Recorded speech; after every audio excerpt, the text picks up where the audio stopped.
Bueno chicos, como les decía, primero agradezco que hayan venido, eso implica que tienen buena voluntad por lo menos de escuchar otra perspectiva que tal vez sea la mayoritaria en este círculo. El liberalismo es bastante más que una ideología política. Yo creo que es un reduccionismo decir que el liberalismo es ideología. El liberalismo es una cosmovisión moral, es una filosofía, es un sistema a través del cual nosotros podemos evaluar lo injusto y lo justo, lo legítimo y lo ilegítimo en las relaciones de los individuos dentro de la sociedad. Es fundamental acordarse de eso, porque como toda cosmovisión, toda doctrina, tuvo una evolución a través de los años, al mismo tiempo que tuvieron una evolución el Estado, los gobiernos en general, los partidos políticos, las instituciones que podemos criticar o alentar. Yo creo, sin embargo, que las técnicas del liberalismo se han quedado totalmente atrasadas. No podemos ver ahora, en el siglo XXI, la sociedad, la relación entre sociedad y Estado con la misma visión de los liberales clásicos del siglo XIX, porque las cosas cambiaron totalmente. De hecho, en el siglo XIX un partido político podía cambiar realmente las cosas, tenía injerencia, incluso representaba lo que sostenían los intelectuales que estaban detrás de su programa, las bases del partido que buscaban algún tipo de cambio, etc. Hoy en día un partido político es no solo un grupo de poder, sino la décima parte del poder del Estado. Incluso les diría que el presidente es una de las figuras que menos poder tiene en la máxima jerarquía de un Estado moderno. Por ejemplo, las corporaciones. En muchos casos se confunde liberalismo con apología de las empresas. Y es fundamental entender que las grandes fortunas, en la mayoría de los estados occidentales, que podemos llamar capitalistas, han surgido de privilegios estatales, de monopolios, de licencias, de expolios contra la competencia, básicamente, que les han permitido tener una posición dominante en el mercado. Y ahí existe un interés económico clarísimo porque el Estado intervenga en tal o cual cosa. A veces le sale mal el juego. Por ejemplo, en Argentina. En Argentina, como ustedes saben, tenemos uno de los gobiernos con mayor carga fiscal hacia los ciudadanos que existe en Latinoamérica actualmente.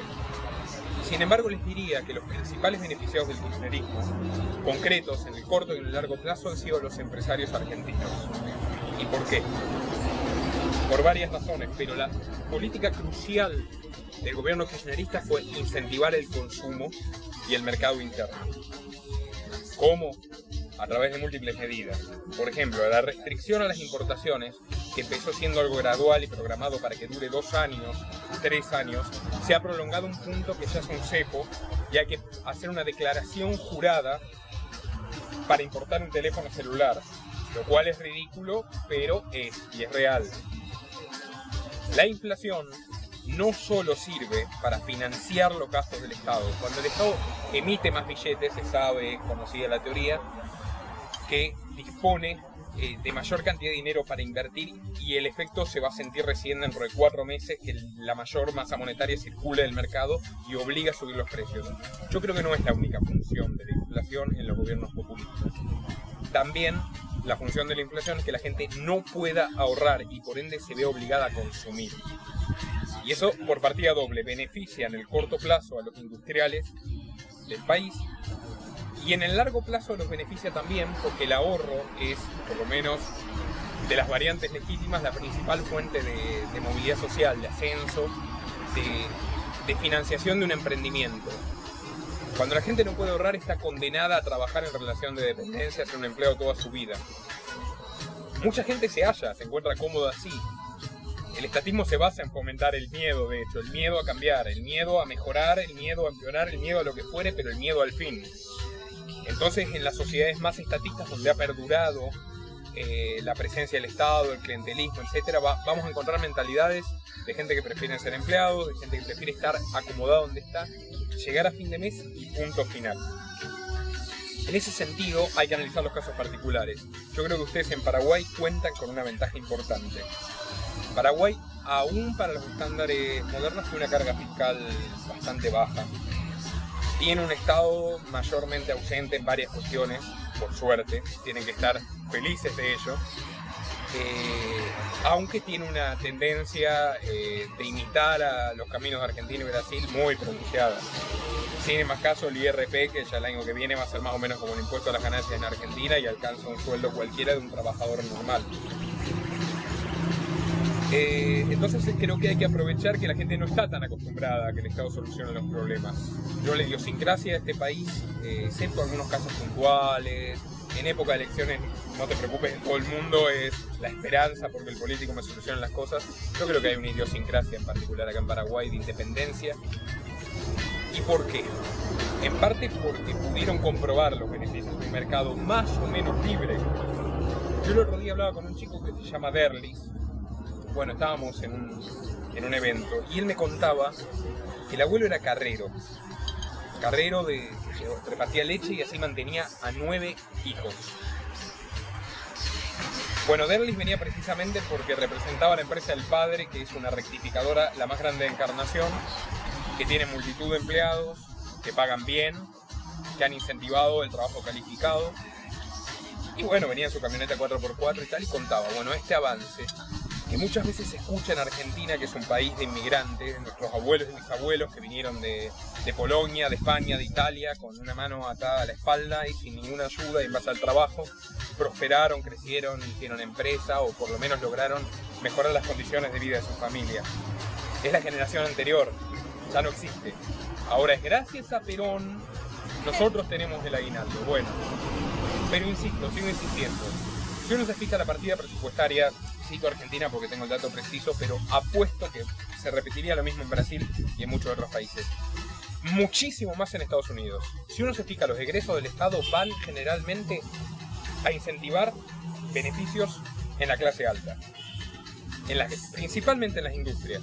En el caso de Estados Unidos, los granjeros son muy subsidiados con la excusa nacionalista de que algún día Estados Unidos, que vive en guerra, puede encontrarse ante la situación de escasez de alimentos y bueno, hay que garantizar la producción nacional y el autoabastecimiento. Lo curioso es que en los círculos pseudo-liberales ya directamente, cuando Estados Unidos o Inglaterra toman una medida profundamente antiliberal que va contra las garantías mínimas del individuo, le van a encontrar la vuelta para justificarlo. En cambio, si lo hace Argentina, México, etc., es soviético, es el comunismo que avanza. Ya no se acabó el capitalismo, estamos el gran hermano de Orwell. O sea, es el fin. Bueno, en parte ese tono apocalíptico también resta mucho apoyo de la gente. Me parece fundamental entender que tendremos éxito en la medida que podamos convencer a las personas de que la libertad funciona, por hacer uso de su lema, que es bastante interesante, sin renunciar nunca a nuestra ética, tratando de perfeccionarla. Como les decía, evolucionó la doctrina, también evolucionan las personas o no, y evoluciona el crecimiento personal de una persona que empieza con la noción de que no nos pertenecen los demás, que hay que respetar las decisiones del otro, y luego va pudiendo aplicar esa noción a distintos aspectos de la vida cotidiana, propia, ajena, etc. Es un sistema moral el liberalismo, reitero, perdón porque repita, pero es importante tenerlo en cuenta, no es una oportunidad. Para algunos lo va a ser, es una oportunidad, vamos a viajar a Guatemala, a Indochina, vamos a conocer Colombia, después voy a poner mi currículum que fui Spanish Media Coordinator de un blog que tiene 12 lectores, pero no importa, suena muy bien en el currículum y va a servir para mi desarrollo personal. Ese nivel de egoísmo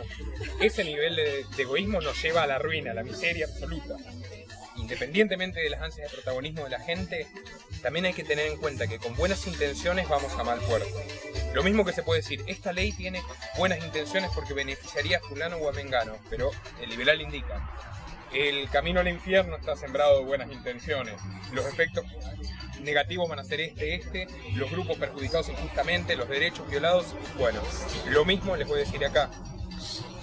A veces se tiende a resignar, a decir, por ejemplo, bueno, para caerle bien a más cantidad de gente, esta es la otra cara de la moneda.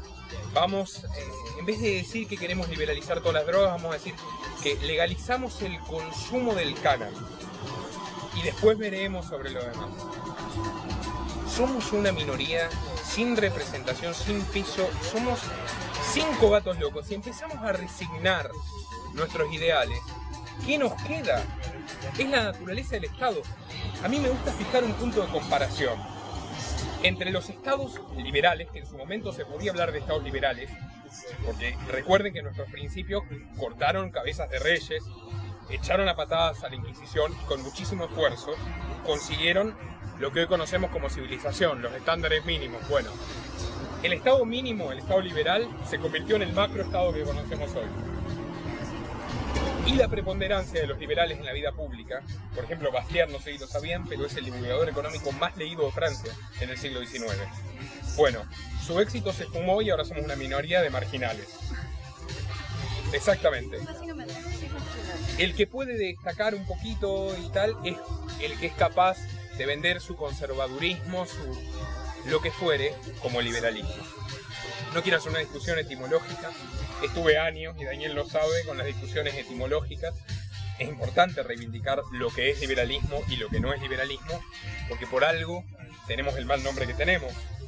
Si Ronald Reagan era liberal, nosotros somos sujetos verdaderamente despreciables, que estamos a favor de que bombardeen, invadan países, pero bueno, ojo, hay que bajar el IVA al 3%. Bueno, independientemente de esto, me parece que hay que hacer cosas concretas. Tengo una larga experiencia en cosas no concretas y concretas. ¿Partido político? No. El partido político es como la entrada al vicio de vivir de lo ajeno y demás. Mire, fíjese el Partido Liberal Libertario Argentino con nombre y apellido. Después Mati te va a bloquear de Facebook por esto seguramente, Daniel. 15 tipos, éramos inicios, habrán llegado a ser 40. Terminaron disueltos porque tenían más enemigos que amigos, porque una carrera. No, había que justificar que la Nauma le pague los cursos de esto y aquello. No, hay que justificar que tengan en el programa la legalización del cannabis y que no escriban toda legalización de las drogas porque están buscando votos y es el cambio y tal. Desaparecieron de la lista porque no juntaron suficientes votos ni para permanecer como partido político. O sea, es lamentable, verdaderamente lamentable. Todavía reivindican y se dedican a decir no es por culpa de los desertores que nos hicieron mala prensa. De los cuales obviamente la lista la encabezo yo. Pero bueno, en fin. Es un orgullo para mí, muchachos. Nunca dejen de hablar de mí. Bueno. Después está el tema de lo que se llama purismo, le llaman purismo. Que algo de verdad tiene. Reconozco la autocrítica. Cuando uno se obsesiona en mantenerse en la órbita de la gente que le da la razón, entonces no nos vamos a estresar en comunicar, no nos vamos a estresar porque esto es irrecuperable. Bueno, ahí estamos totalmente perdidos. Eso es lo que algunos anarcoindividualistas del siglo XIX hacían. Vamos, nos recluimos en una cabaña, en el monte, nos ponemos a escribir una novela y este va a ser nuestro legado para el futuro. Yo honestamente no creo eso. No creo eso. Yo creo en la participación. Para eso hay que tener capital humano. Supongo que muchos sabrán, basta con buscar en Google, que yo fundé y dirigí una organización de jóvenes llamada Izquierda Libertaria. Que bueno, al principio puede llegar a parecer como este comunista de donde salió y no viene a dar clase de liberalismo. No, en absoluto. Yo observé y aprendí que la voluntad de cambio y la disciplina, la capacidad de sacrificar algún interés propio por el otro, en los jóvenes de izquierda es muy, muy superior al del promedio de los liberales. Sin duda les ha ido bien. Conectando con esto que decía de resignar o no, Cohn-Bendit, que era el cabecilla de la revuelta de mayo del 68, le dijo a los estudiantes parisienses: pidan lo imposible, reclamen lo imposible, porque si pedimos algo realizable nos van a decir que no y punto y tal, y acá se acabó. ¿Cuál era el espíritu de mayo del 68? Conseguir estados mayores beneficios sociales, entre comillas, que aumente el estado de bienestar, etc. Lo lograron. No habrán llegado a un comunismo utópico, pero lo lograron. A partir de esa premisa, pidamos lo imposible. No nos convirtamos en gente que va diciendo lo que se quiere escuchar, no tiene sentido. Pero a su vez, tenemos que saber cómo persuadir. Me siento mucho más cómodo organizando un emprendimiento cooperativo para que los habitantes de una villa, ¿saben lo que es una villa de emergencia? La Chabola Brasilera, la Chacarita. Me siento mucho más cómodo organizando una suerte de cooperativa para que puedan acceder directamente a los alimentos del productor rural, salteando la intermediación de los supermercados que va a ayudar a mejorar sus vidas, demostrar así que el libre mercado, incluso en condiciones adversas, en un sistema como en el que vivimos, mejora la vida de la gente. Me siento mucho más cómodo así que defendiendo a los productores de soja, que por otra parte, quienes no compraron tierras que fueron expropiadas por Stroessner a sus legítimos dueños, compraron tierras fiscales ahora, que básicamente, si es propiedad pública, nos pertenece a todos, pero el beneficio impactó solo y exclusivamente en la billetera de los políticos. Me parece que es realmente importante. Los principios liberales emanciparon a los esclavos. Los principios liberales son los fundadores, los rectores del feminismo. John Stuart Mill es considerado el primer autor feminista. Escribió un ensayo que les recomiendo muchísimo y es el que yo leí y por el cual me considero hoy en día liberal a los 14 años. No hay que quedarse con eso, pero es una buena base. Sobre la libertad, On Liberty, John Stuart Mill. Hemos sido históricamente los defensores de las minorías. Mientras el socialismo, el Che Guevara y infinidad de autores decían no, Marx a las prostitutas, por ejemplo, él llamaba lumpenes. El Che Guevara fusilaba homosexuales y se sentía orgulloso, digamos, de reprimir la perversión en sus filas. Sin embargo, nosotros somos los primeros defensores de las minorías y no nos jactamos de eso, tal vez incluso por vergüenza, en algunos casos, y decir, no, entonces nosotros estamos defendiendo un grupito y tal, nos van a identificar con ellos. Bueno, ese carácter es absolutamente antiliberal y contraproducente. Creo que tenemos que sentirnos orgullosos, porque cuando John Stuart Mill defendía la emancipación de la mujer, las mujeres no votaban, así que no le dieron nada a cambio, ni a él, ni a los liberales de ese entonces. Siempre digo, por más que la Revolución Francesa tenga infinidad de detractores, que en 1789, en 1788 nadie se imaginaba que podía existir un sistema distinto al de la monarquía. Sin embargo, al año siguiente estalló la Revolución y hoy en día todos vivimos en democracias que son definitivamente mejores que las monarquías absolutas.